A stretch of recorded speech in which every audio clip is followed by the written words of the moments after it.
하나님의 말씀은 사사기 3장 7절에서 11절 말씀입니다. 우리 말씀을 교독하겠습니다. 이스라엘 자손이 여호와의 목전에 악을 행하여 자기들의 하나님 여호와를 잊어버리고 바알들과 아세라들을 섬긴지라.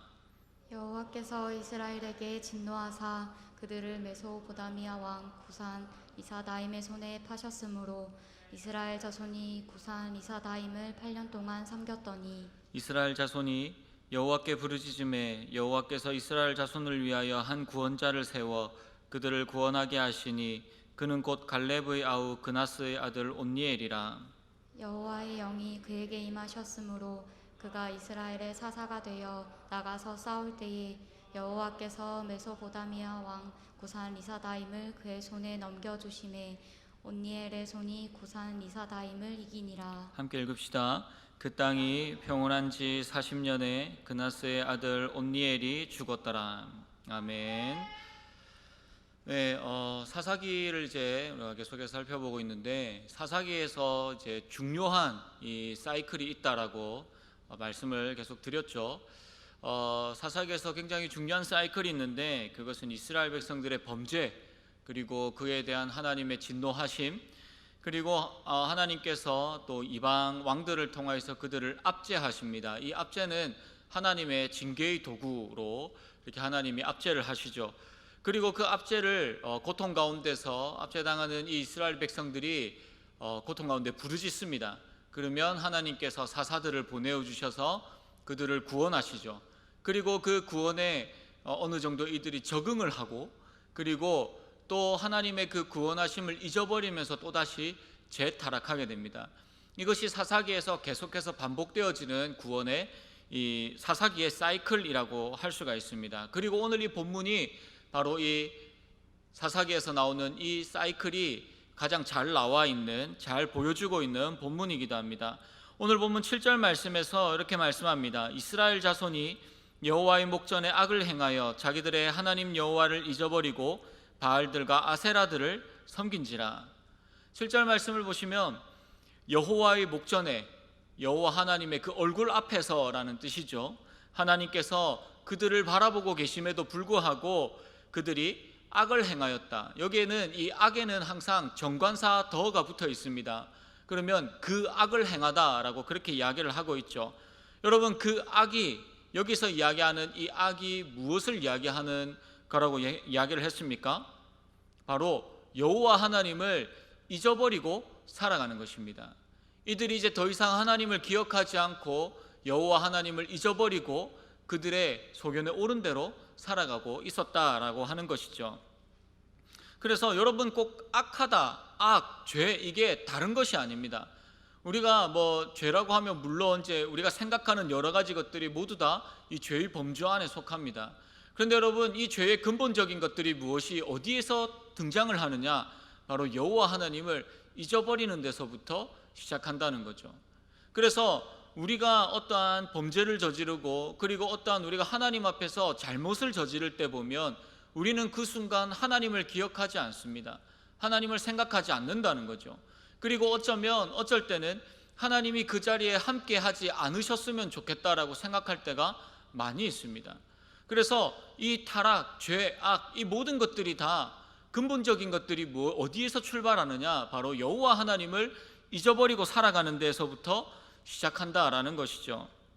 여러분, 아무리 잘 살고 있어도 그 모든 것들을 허락하신 하나님을 잊어버리고 살아간다면, 그리고 우리의 삶의 우선순위의 가장 첫 번째 그 꼭대기에 하나님이 없다면 그 모든 것들이 다 죄와 악이다라고 이야기를 하고 계십니다.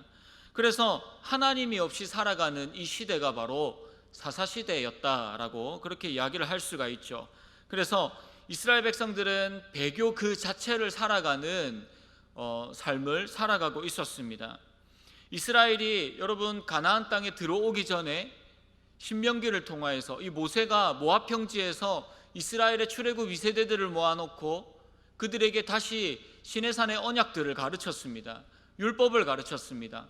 하나님께서 그때 여러분 이 출애굽기와 이 신명기, 출애굽기, 레위기, 민수기, 신명기가 조금 다른 점이 무엇이냐고 하면, 신명기는 앞에서 나오는 그 율법을 그대로 이야기하고 가르치고 있지만 거기에 좀 더 가나안 땅에 들어갔었을 때 이 이스라엘 백성들이 어떻게 살아야 하는가에 대하여서 훨씬 더 거기에 초점이 맞추어져서 이 율법이 다시 재선포되어지고 있다라는 거죠. 그래서 이 신명기에서 계속해서 강조하고 반복하는 것이 무엇이냐고 하면 기억하라입니다. 여호와 하나님의 말씀을 기억하라, 마음 가운데 새기라. 이것이 15번이나 이 신명기에서 계속해서 반복하고 있다는 거죠. 그래서 여러분, 신앙이란 무엇이냐? 신앙은 기억하는 것입니다. 하나님의 은혜를 기억하는 것이며 하나님의 인도하심을 기억하는 것이며 그리고 무엇보다도 하나님의 이 약속의 말씀을 우리가 기억하는 것입니다. 이것을 그냥 단순하게 내가 잘 알지, 배웠지가 아니라 이것을 우리의 마음 가운데, 우리의 삶 가운데 그것을 새기면서 그것을 살아내는 것, 이것이 바로 여호와 하나님을 기억하는 것이고 인격적으로 하나님을 알아가는 것이다 라고 그렇게 이야기하고 있죠. 하여튼 이렇게 이스라엘의 배교에 하나님은 진노하셨습니다. 그리고 하나님께서 하신 것이 무엇이냐? 본문 8절입니다. 여호와께서 이스라엘에게 진노하사 그들을 메소포타미아 왕 구산 리사다임의 손에 팔았으므로 이스라엘 자손이 구산 리사다임을 8년 동안 섬겼더니, 전형적인 사사시대의 특징이 등장하고 있죠. 여호와 하나님께서 진노하셨고 그리고 하나님은 어떻게 하셨습니까? 그 백성을 파셨다, 버리셨다라고 이야기하고 있습니다. 누구에게 파셨다고 합니까? 메소포타미아 왕 구산 리사다임에게 파셨다라고 이야기를 합니다. 여러분, 오늘 본문이 되게 짧은데 이 짧은 본문에서 이 메소포타미아 왕 구산 리사다임이라는 이 이름이 네 번을 반복해서 등장합니다. 이 인물이 굉장히 중요하다라고 이야기를 하는 거죠. 여러분, 여기에서 이 리사다임이라는 말은 이중으로 악하다라는 뜻을 가지고 있습니다. 그래서 그 당시에 메소포타미아 지역을 다스리던 이 이중으로 악한, 그러니까 나쁜 놈 중에서도 진짜 나쁜 놈인 이 구산 왕이라는 뜻을 가지고 있다는 거죠. 여러분, 이 이름만 봐도 그 당시에 이스라엘 백성들을 얼마나 심하게 압제하고 괴롭히고 압박했는지 알 수가 있습니다. 그들을 짓밟았고 이스라엘 백성들은 그에 대해서 엄청나게 큰 고통을 당하였다라는 것이죠.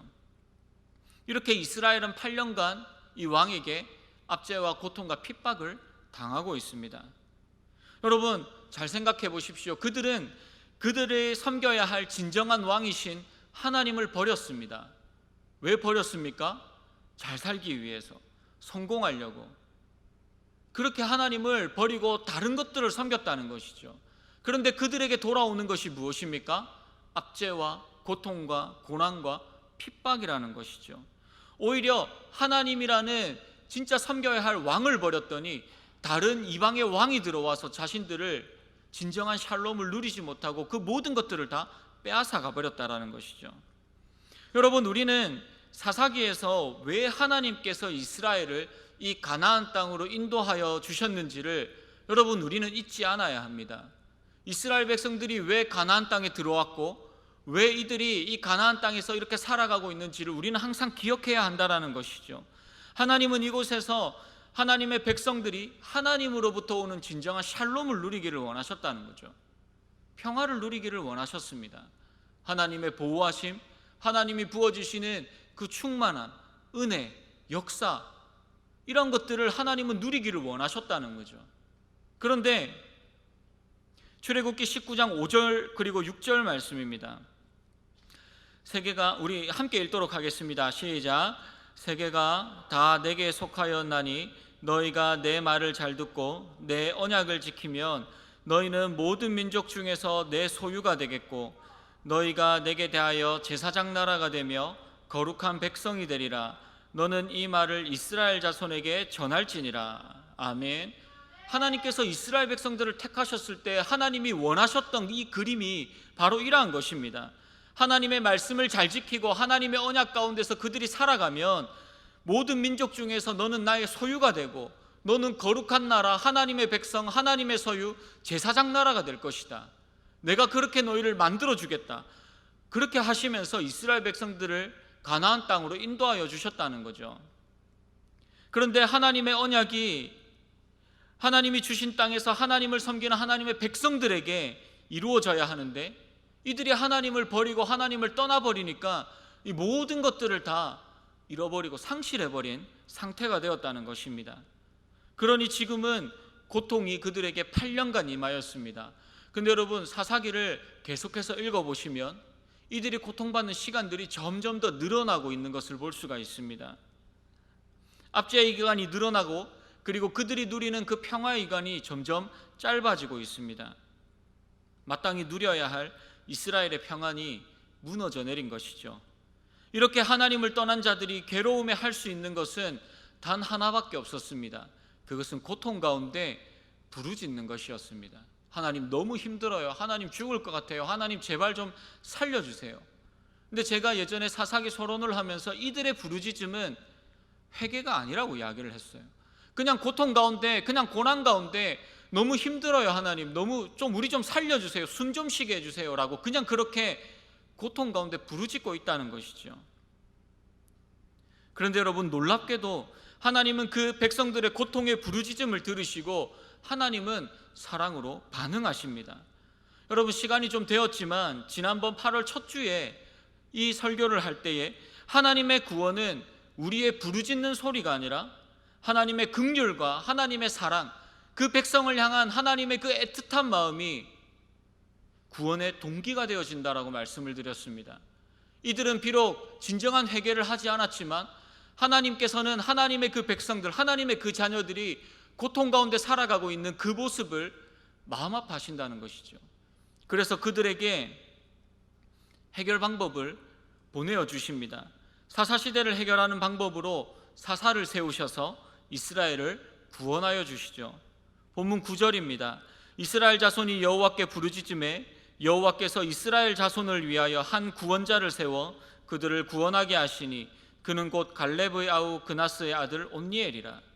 여기에서 한 구원자를 세우셨다라고 이야기를 합니다. 이 구원자가 바로 오늘 등장하는, 이제부터 앞으로 등장할 사사들입니다.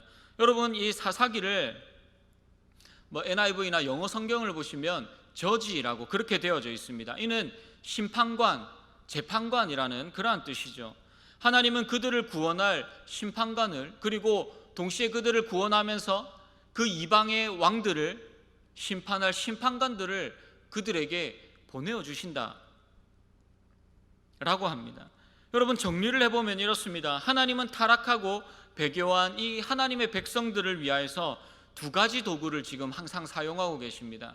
그 첫 번째 도구는 이방 왕을 통하여서 이스라엘을 징계하시고요, 그리고 두 번째는 사사들을 통하여서 그들을, 이스라엘을 회복시켜 나가신다는 거죠. 이 두 가지의 도구를 계속해서 사사기에서 반복해서 하나님은 사용하고 계십니다.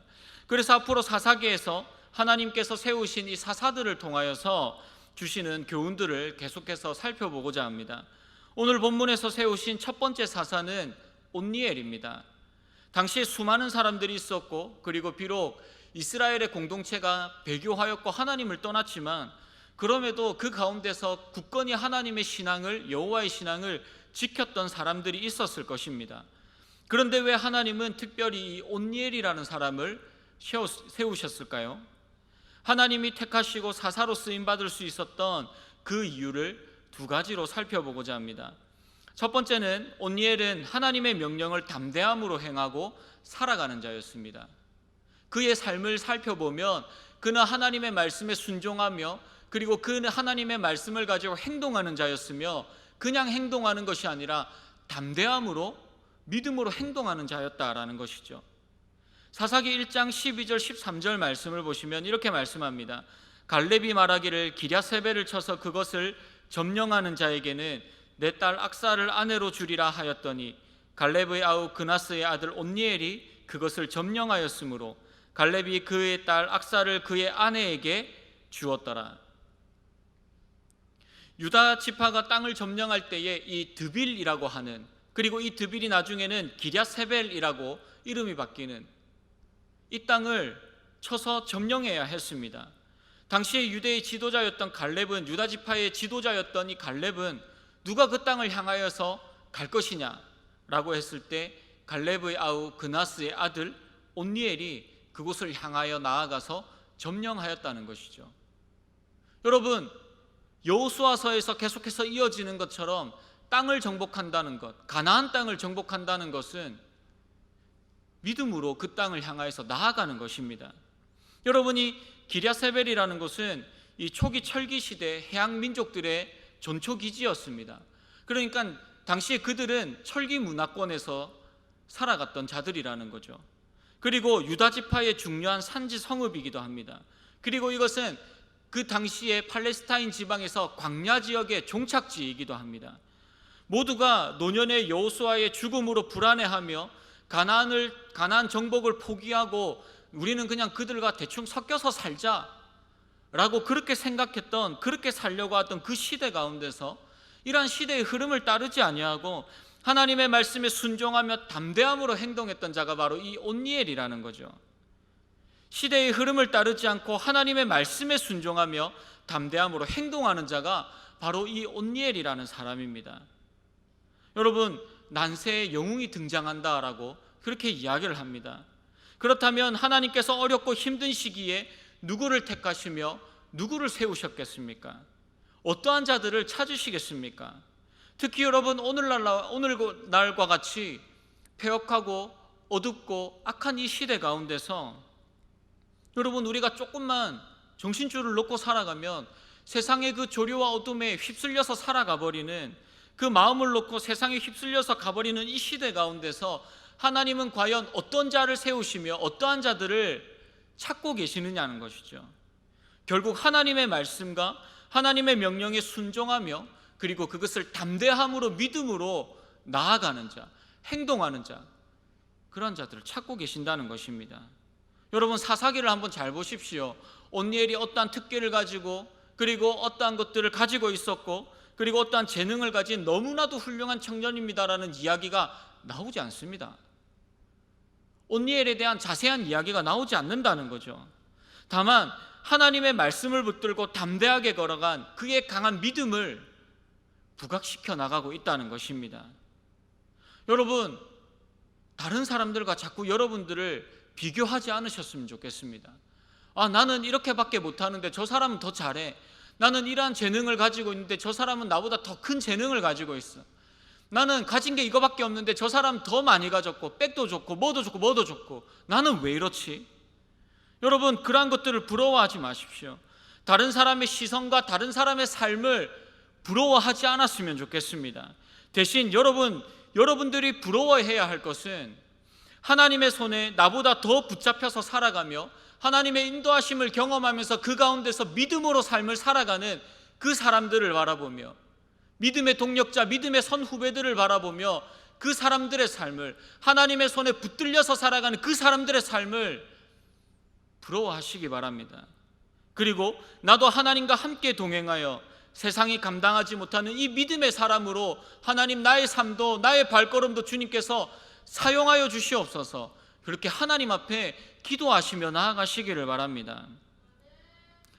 좌절과 절망 그리고 그 절규의 소리들을 뚫고 하나님의 영광의 손을 믿음으로 바라보며 주님의 그 말씀을 생명보다도 소중히 했던 그 온니엘과 같이 우리 사랑하는 여러분들의 그 삶 가운데서도 이 어두운 세상을 뚫고 나가며 하나님을 온전히 바라보며 신뢰하는 우리 신로한 베델 모든 지체들이 되기를 주님의 이름으로 소원합니다. 두 번째, 온니엘은 성령으로 세우심을 받은 자입니다. 여러분, 그 당시에 죄악이 가득한 이 가나안 민족을 심판하고 하나님의 나라를 이 이스라엘 백성들이 확장시켜 나가기를 하나님은 원하셨습니다. 하지만 우리가 알다시피 이스라엘은 실패하였고 그리고 더 깊은 실패의 수렁으로 빠져들고 있습니다. 오히려 가나안 사람들을 심판해야 될 그들이 가나안 사람들과 동화되어서 그들보다 오히려 더 악한 삶을 살아가고 있었다는 것이죠. 하나님의 뜻을 따라 살아가는 것보다 가나안의 삶을 살아가는 것이 훨씬 더 합리적이고 쉬워 보였습니다. 하나님의 말씀에 순종하는 것보다 가나안의 화려한 삶을 사는 것이 훨씬 더 멋져 보였습니다. 그것이 더 즐거워 보였습니다. 여러분, 우리도 그렇습니다.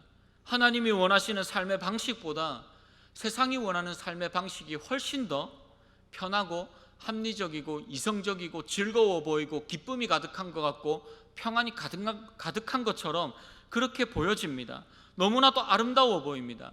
여러분, 세상은 끊임없이 이러한 화려한 것들로, 하나님이 없는 화려한 것들로 우리의 눈과 우리의 귀를 계속해서 막고 있다는 것이죠.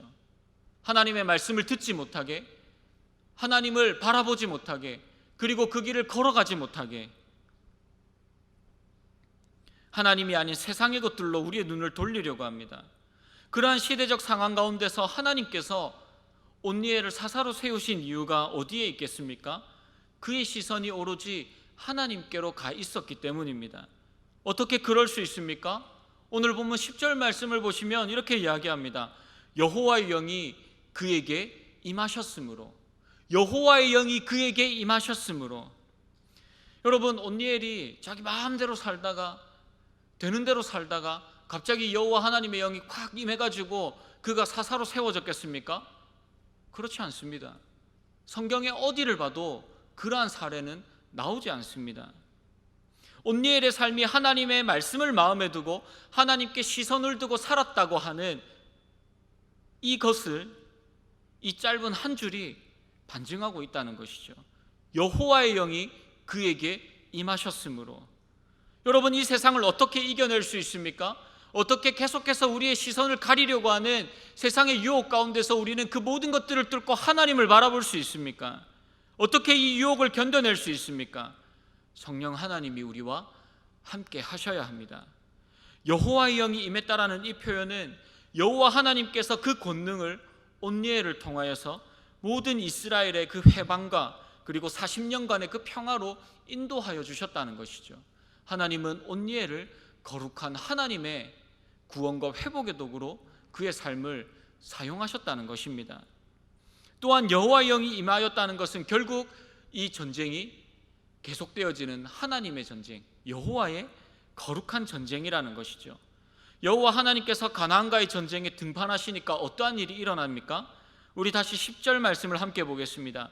여호와의 영이 그에게 임하셨으므로 그가 이스라엘의 사사가 되어 나가서 싸울 때에 여호와께서 메소포타미아 왕 구산 리사다임을 그의 손에 넘겨주심에 온니엘의 손이 구산 리사다임을 이기니라. 온니엘의 손을 통하여서 하나님께서 이스라엘을 구원하셨습니다. 이스라엘이 구산 리사다임의 손에 붙어 있었습니다.